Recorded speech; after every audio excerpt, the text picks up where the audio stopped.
Bom dia, amados irmãos, que a graça e a paz do nosso Senhor Jesus estejam com todos. Hoje a nossa leitura e meditação é do livro do profeta Isaías, capítulos 45 e 46. Nos primeiros versículos do capítulo 45, o profeta falará do futuro libertador de Israel. Verso 1. Assim diz o Senhor ao seu ungido a Ciro, a quem tomo pela mão direita, para abater as nações ante a sua face, e para descingir os lombos dos reis, e para abrir diante dele as portas que não se fecharão. O texto diz que Ciro era o ungido do Senhor. A palavra ungido é uma referência aos dois primeiros reis de Israel, Saul e Davi, que foram ungidos por Deus, conforme vemos em 1 Samuel, no capítulo 10, no verso 1, e em 1 Samuel 16, verso 13. Israel no exílio não tinha rei. Ciro funcionava como o seu rei, ungido, para trazer libertação. A palavra ungido significa literalmente Messias. Assim, Ciro terá uma dupla missão: libertar o povo e trazer o julgamento de Deus sobre os descrentes. O Senhor disse, a quem tomo pela mão direita, ou seja, foi Deus quem conduziu Ciro em tudo. Não foi uma obra isolada de Deus, mas uma obra realizada a dois. Ciro foi chamado para fazer o que Deus havia determinado em prol de Judá e contra os inimigos de Judá, os babilônicos. Ciro cumpriu a vontade do Senhor. O povo de Deus havia se rebelado contra a vontade do Senhor. Ciro, no entanto, é descrito como fazendo a vontade de Deus.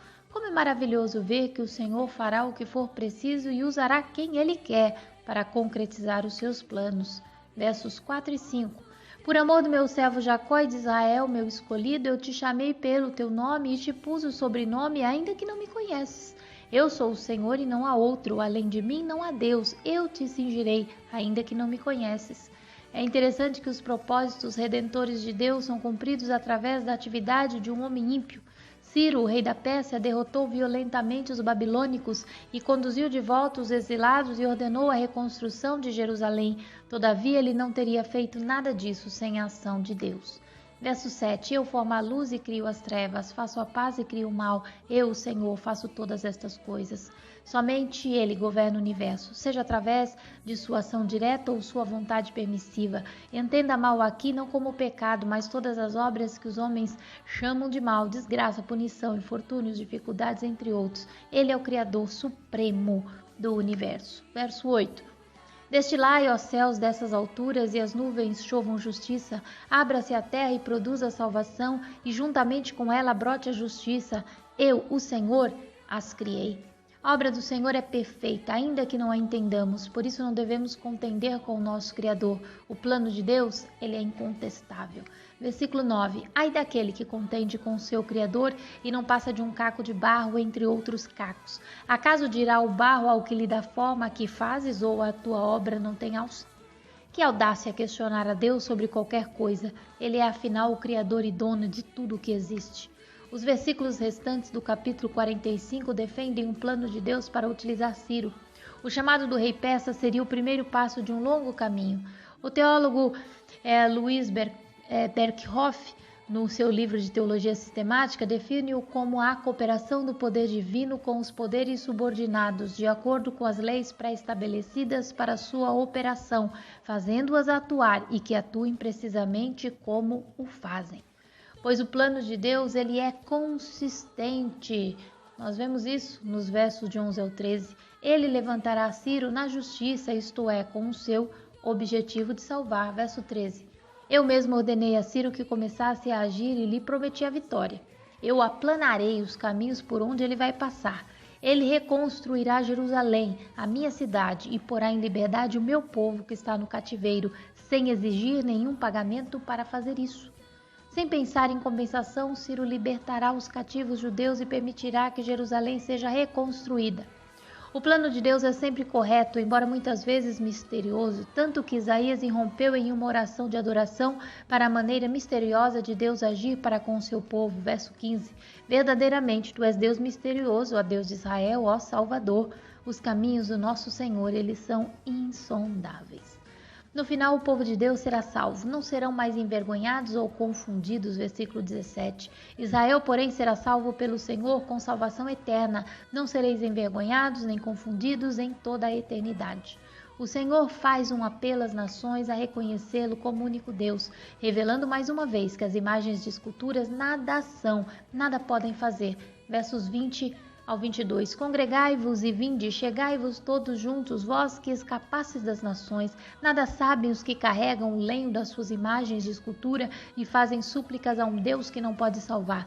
Declarai e apresentai as vossas razões, que tomem conselho uns com os outros. Quem fez ouvir isso desde a antiguidade? Quem desde aquele tempo o anunciou? Porventura não o fiz eu, o Senhor? Pois não há outro Deus senão eu, Deus justo e salvador, não há além de mim. Olhai para mim e sede salvos vós, todos os limites da terra, porque eu sou Deus e não há outro.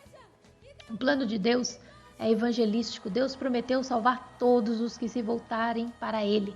Isaías antecipou um dia em que todos os homens se submeterão à sua autoridade. Mesmo os piores inimigos se voltarão para Ele por justiça e força espiritual. O dia está chegando quando todas as pessoas terão que comparecer diante do tribunal de Deus. Versos 23 ao 25. Por mim mesmo tenho jurado, da minha boca saiu o que é justo, e a minha palavra não tornará atrás. Diante de mim se dobrará todo o joelho e jurará toda a língua. De mim se dirá, tão somente no Senhor a justiça e força. Até Ele virão e serão envergonhados todos os que se irritarem contra Ele. Mas no Senhor será justificada toda a descendência de Israel, e nele se gloriará. Aleluia. No capítulo 46, Isaías tratará de mostrar a queda da Babilônia, a inutilidade de seus ídolos em contraste com a onipotência do Todo-Poderoso Deus. Versos 1 e 2. Bel se encurva, Nebo se abaixa, os ídolos são postos sobre os animais, sobre as bestas. As cargas que costumáveis levar são canseira para as bestas já cansadas. Esses deuses juntamente se abaixam e se encurvam, não podem salvar a carga, eles mesmos entram em cativeiro. Bel é uma forma babilônica para Baal, o patrono da Babilônia. As imagens inúteis desses deuses tinham que ser arrumadas como bagagem sobre os animais de carga dos refugiados babilônicos quando fugiram dos invasores persas. Os pagãos tinham que carregar seus ídolos, todavia, Deus carregava o seu povo. Versos 3 e 4. Ouve-me, ó casa de Jacó e todo o restante da casa de Israel, vós a quem desde o nascimento carrego e levo nos braços desde o ventre materno, até a vossa velhice eu serei o mesmo, e ainda até as cãs eu vos carregarei, já o tenho feito, levar-vos-ei, pois carregar-vos-ei e vos salvarei. Que palavras lindas e confortantes a todos os que creem e esperam nesse Deus tremendo, aleluia! A quem este Senhor pode ser comparado? As imagens de escultura são inúteis para prestar socorro, mas o nosso Deus não tem limites para salvar, pois não há outro como o nosso Deus, não existe nenhuma divindade nas nações como o Senhor. Versos de 7 ao 9. Sobre os ombros o tomam, levam-no e o põem no seu lugar, e aí ela fica. Do seu lugar não se move. Recorrem a ele, mas nenhuma resposta lhe dá, e a ninguém livra da sua tribulação. Lembrai-vos disso e tende ânimo, tomai-o a sério, ó prevaricadores, lembrai-vos das coisas passadas da antiguidade, que eu sou Deus e não há outro, eu sou Deus e não há outro semelhante a mim. O Senhor promete cumprir toda a sua vontade e afirma mais uma vez que usaria Ciro agora como uma ave de rapina para a destruição da Babilônia. Versos 10 a 11, que desde o princípio anuncio o que há de acontecer e desde a antiguidade as coisas que ainda não sucederam, que digo, o meu conselho permanecerá de pé, farei toda a minha vontade, que chamo a ave de rapina desde o oriente e de uma terra longínqua, o homem do meu conselho. Eu o disse, eu também o cumprirei, tomei este propósito, também o executarei. Todavia sua bondade será manifestada através da sua justiça, salvação e glorificação sobre Sião. Verso 13, faço chegar a minha justiça e não está longe, a minha salvação não tardará, mas estabelecerei em Sião o livramento e em Israel a minha glória. Que o Deus de toda misericórdia te abençoe e até amanhã, se assim o Todo-Poderoso o desejar, com os capítulos 47 e 48 do livro do profeta Isaías.